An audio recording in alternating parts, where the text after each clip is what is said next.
الحمد لله كفى وسلام على عباده الذين اصطفى أما بعد. قال الله تبارك وتعالى في كلامه المجيد والفرقان الحميد بعد أعوذ بالله من الشيطان الرجيم بسم الله الرحمن الرحيم. هذا ذكر وإن للمتقين لحسن مآب جنات عدن مفتحة لهم الأبواب متكئين فيها يدعون فيها بفاكهة كثيرة وشراب وعندهم قاصرات الطرف أتراب هذا ما توعدون ليوم الحساب إن هذا لرزقنا ما له من نفاد هذا وإن للطاغين لشر مآب جهنم يصلونها فبئس المهاد هذا فليذوقوه حميم وغساق وآخر من شكله أزواج هذا فوج مقتحم معكم لا مرحبا بهم إنهم صالوا النار قالوا بل أنتم لا مرحبا بكم أنتم قدمتموه لنا فبئس القرار قالوا ربنا من قدم لنا هذا فزده عذابا ضعفا في النار وقالوا ما لنا لا نرى رجالا كنا نعدهم من الأشرار اتخذناهم سخريا أم زاغت عنهم الأبصار إن ذلك الحق تخاصم أهل النار سبحان ربك رب العزة عما يصفون وسلام على المرسلين والحمد لله رب العالمين. اللهم صل على سيدنا محمد وعلى آل سيدنا محمد بارك وسلم. اللهم صل على سيدنا محمد وعلى آل سيدنا محمد بارك وسلم. اللهم صل على سيدنا محمد وعلى آل سيدنا محمد بارك وسلم.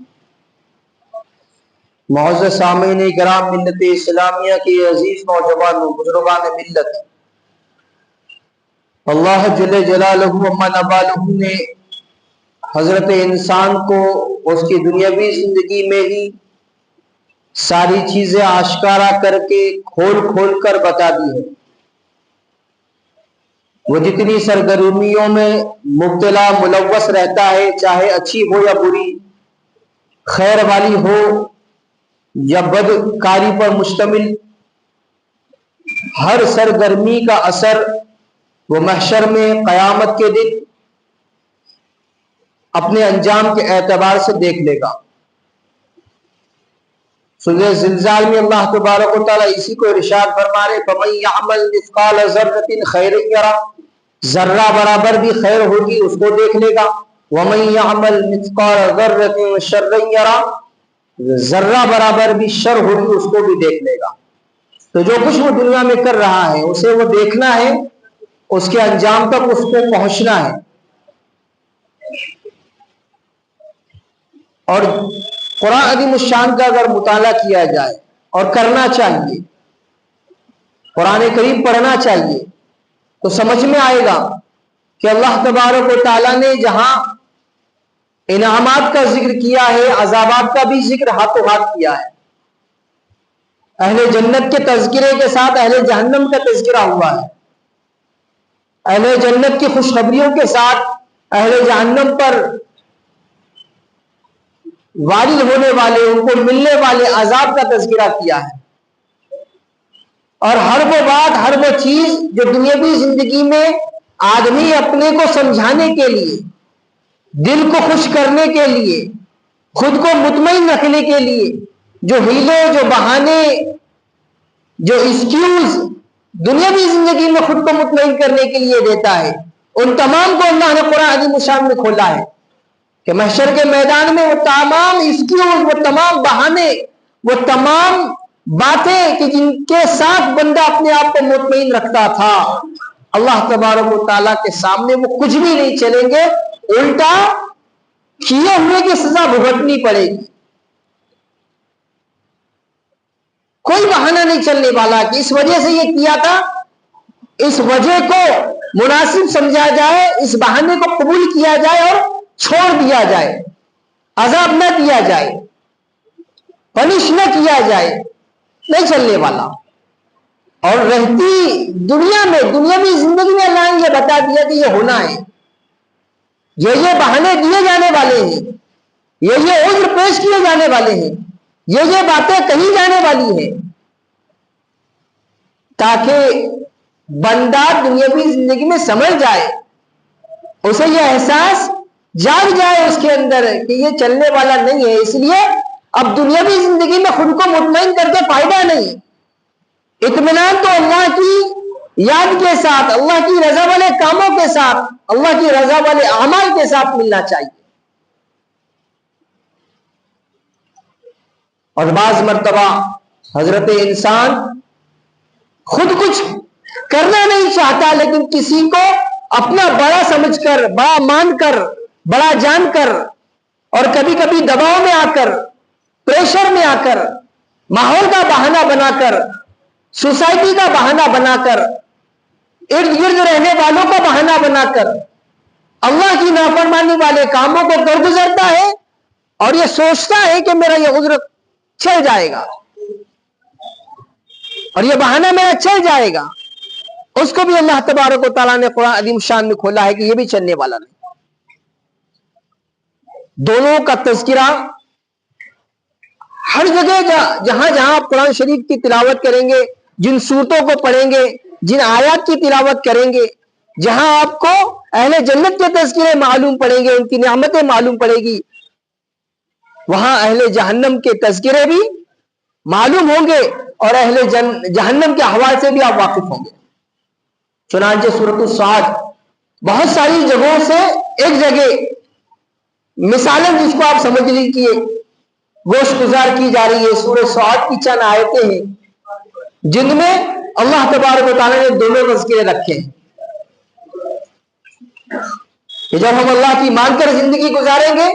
اللہ کی فرما برداری والی زندگی گزاریں گے، اللہ کو راضی کر کے دنیا سے جائیں گے، تو ہمارے ساتھ اللہ کی کیا انعامات ہوں گے اس کا بھی تذکرہ ہے۔ سورہ صاد میں اللہ تبارک و تعالیٰ انبیاء علیہ السلام کا مفصل تذکرہ کرنے کے بعد ارشاد فرما رہے ہیں آیت نمبر 49 میں، ھذا ذکر وَإِنَّ لِلْمُتَّقِينَ لَحُسْنَ مَآب، یہ سب کچھ ایک نصیحت کا پیغام ہے، اور یقین جانو کہ جو لوگ تقوی اختیار کرتے ہیں آخری ٹھکانے کی بہترین انہی کے حصے میں آئے۔ اصل آدمی کا انجام کار ہے، ساری زندگی اسی کوشش میں ہے کہ آخرت سنور جائے، آخری جو ٹھکانہ ہے وہ اطمینان بھرا ٹھکانہ ملے، وہ بہترین ٹھکانہ ملے، اور وہ ملنے والا ہے متقی لوگوں۔ 50ویں آیت سورہ صاد کی اللہ فرما رہے ہیں، جنات عدن مفتحۃ لہم الابواب، یعنی ہمیشہ بسنے والوں کے لیے، بسے رہنے کے لیے جنتیں جن کے دروازے ان کے لیے پوری طریقے سے کھلے رہیں گے۔ یہ ایک نعمت دنیاوی زندگی میں جس کی کھٹک حضرت انسان محسوس کرتا ہے کہ اسے اگر کہیں جانا ہے، کسی گھر میں داخل ہونا ہے، تو بعض مرتبہ اسے کھٹکا دینا پڑتا ہے، انتظار کرنا پڑتا ہے، اور انتظار کی کوفت کو برداشت کرنا پڑتا ہے۔ یہ جو دنیاوی زندگی کی کوفت ہے اس کو دور کر دیا جائے گا جنتی زندگی میں، اور جنت میں پہنچانے کے بعد کہ ایسی جنتیں نصیب کی جائے گی کہ جس کے دروازے ہمیشہ کھلے رہیں گے۔ اگلی آیت میں اللہ فرما رہے متقین فیہا یدعون فیہا بفاکہۃ کثیرۃ وشراب، جہاں وہ تکیہ لگائے ہوئے بہت سارے میوے اور مشروبات منگوا رہے ہوں گے۔ شارٹیج کا کوئی سوال ہی پیدا نہیں ہوتا ہے کہ اگر میں خرچ کروں گا، استعمال کروں گا تو ختم ہو جائے گا، یا ناکافی ہوگا، یا مجھے انتظار کرنا پڑے گا۔ جنت میں پہنچنے کے بعد وہ نعمتوں کو مزے لے کر، ٹیگ لگا کر منگوا رہے ہوں گے۔ اگلی آیت میں اللہ فرما رہے وَعِندَهُمْ قَاصِرَاتُ الطَّرْفِ أَتْرَابٌ، اور ان کے پاس وہ ہم عمر خواتین ہوں گی جن کی نگاہیں اپنے شوہروں پر مرکوز ہوں گی. یہ بھی ایک کھٹکا دنیاوی زندگی میں رہتا ہے کہ جس سے آپ بیاہ کر رہے ہیں یا جس اجنبی لڑکی کو بیاہ کر لانے والے ہیں غیر محرم سے وہ بچی ہوئی ہے, غیروں کی اغیار کی نگاہوں سے وہ بچی ہوئی ہے, کسی غیر کی نگاہ اس پر کبھی نہیں پڑی ہے. ایک کھٹکا. اب اس کی گارنٹی جنت میں کہ جنت کی جو خواتین ملنے والی ہیں ان کا انداز کہ وہ اپنے شوہروں پر نگاہیں مرکوز کی بھی ہوں گی, ادھر ادھر دیکھنے کا سوال ہی پیدا نہیں ہوگا. ایسی خواتین ملے گی. ھذا ما توعدون لیوم الحساب, یہ وہ نعمتوں سے بھرپور زندگی ہے جس کا تم سے روز حساب میں وعدہ کیا گیا تھا. یہ جو دنیاوی زندگی ہے اس میں ہم سے جنتی نعمتوں کا وعدہ کیا جا رہا ہے کہ قیامت میں حساب کے دن تمہیں یہ ملنے والا ہے. اب یہ جو وعدہ ہمارے سامنے کیا جا رہا ہے اس کا اظہار کیا جائے گا جنت میں کہ وہ جو وعدہ دنیاوی زندگی میں تم سے کیا گیا تھا یوم حساب کے بارے میں وہ آج پورا کیا گیا. ان ھذا لرزقنا ما له من نفاد, بے شک یہ آتا ہے جو کبھی ختم ہونے والی نہیں ہے. زوال کا, ختم ہونے کا, اپنے سے چھن جانے کا کوئی ڈر کوئی خوف نہیں. اور یہ دنیاوی زندگی میں یہ بھی ایک کھٹکا رہتا ہے کہ جو نعمتیں آج میسر ہیں لازمی بات ہے وہ ہمیشہ رہنے والی نہیں ہے, وہ دیر پا نہیں ہے. آج میرے پاس ہے کل کسی اور کے پاس چلی جائے گی. آج مجھے میسر ہے کل کسی اور کو میسر ہو جائے گی. ہو سکتا ہے میرے پاس سے بھی چھن جائے. اس کھٹکے کو دور کر دیا کہ ہمیشہ رہنے والی ہے, کبھی نہیں ختم ہونے والی ہے. ھذا وان, اور اس کے بعد اب اگلا تذکرہ جنتی تذکرے کے ساتھ اہل جہنم کا احوال اور ان کی رجحان سنائی جا رہی ہے. ھذا وان للطاغین لشر مآب, ایک طرف تو یہ ہے یہ جنتیوں کے ساتھ ہونے والے احوال ہے, دوسری جانب جن لوگوں نے سرکشی اختیار کی یقین جانو ان کا آخری ٹھکانہ بہت برا ہوگا. انجام کار وہ اپنے برے ٹھکانے کو پہنچیں گے. دنیاوی زندگی اللہ کی مرضیات کے خلاف گزری, معصیت میں گزری, کفر میں گزری, شرک میں گزری, اللہ کو ناراض کر کے گزری, آخر کار ٹھکانہ بدترین پائیں گے. جہنم یصلونھا فبئس المہاد, یعنی دوزخ جس میں وہ داخل ہوں گے پھر وہ ان کا بدترین بستر بنے گا. سارا دن تغدو کے بعد تھک ہار کے بعد ایک ایسے بستر کی تلاش رہتی ہے کہ جس میں سکون سے نیند آئے, لیکن اللہ کو ناراض کر کے جہنم رسید کیے جانے کے بعد ایسا بستر کہ جو دوزخ میں ہوگا ان کے لیے بچھایا جائے گا. ھذا فلیذوقوا حمیم وغساق, یہ ہے کھولتا ہوا پانی اور پیپ, اب وہ اس کا مزہ چکھے. طنز کیا جا رہا ہے, جب دنیاوی زندگی میں کفر کیا ہے, شرک کیا, تب چکھو پیپ کا اور کھولتے ہوئے پانی کا مزہ.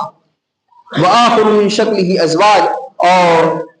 ان طرح طرح کی چیزوں کا جو اس جیسی تکلیف دہ ہوں گی. ھذا فوج مقتحم معکم لا مرحبا بہم انہم صالوا النار, جب وہ اپنے پیروکاروں کو آتا دیکھیں گے جن کے بہکاوے میں آتے شرک کیا تھا, کفر کیا تھا, جن کی نقش قدم پر چلنے کی ہرس تھی, چاہت تھی, اور ان کے پیچھے نہ چلنے پر ان کے ناراضگی کی پرواہ تھی کہ وہ ناراض ہو جائیں گے, ان کو برا لگ جائے گا. جب وہ اپنے پیروکاروں کو آتا دیکھیں گے تو ایک دوسرے سے کہیں گے یہ ایک اور لشکر ہے جو تمہارے ساتھ گھسیٹا جا رہا ہے, پھٹکارو ان پر, یہ سب آگ میں جلنے والے ہیں.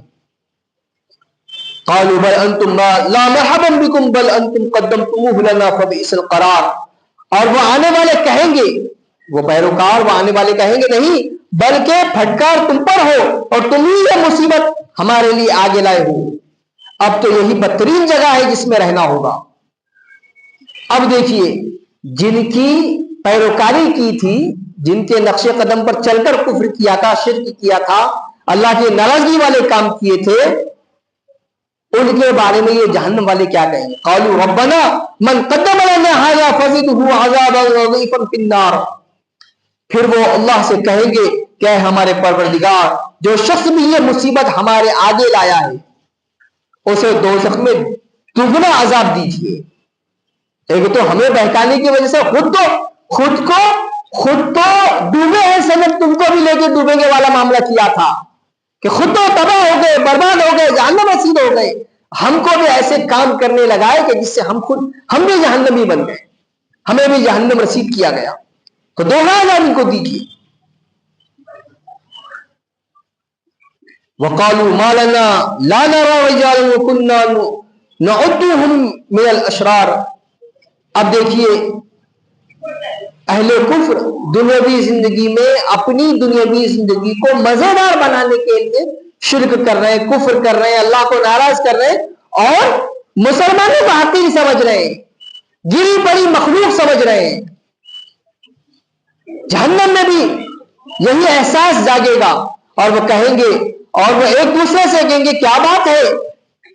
کہ ہمیں وہ لوگ یہاں دوزخ میں نظر نہیں آ رہے جنہیں ہم برے لوگوں میں شمار کرتے تھے۔ اس سے مراد مسلمان ہیں جن کو یہ کافر دنیا میں برا سمجھتے تھے اور ان کا مذاق اڑاتے تھے اور ان کو جہنم میں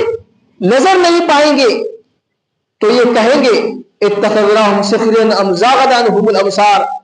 کیا ہم نے ان کا ناحق مذاق اڑایا تھا یا انہیں دیکھنے سے نگاہوں کی کوئی غلطی لگ رہی ہے؟ دو باتوں میں سے ہو سکتی ہے، یا تو دنیاوی زندگی میں ہم نے ان کا مذاق اڑایا تھا جو نہیں کرنا چاہیے تھا، ان کو حقیر جانا تھا جو نہیں جاننا چاہیے تھا، یا یہ کہ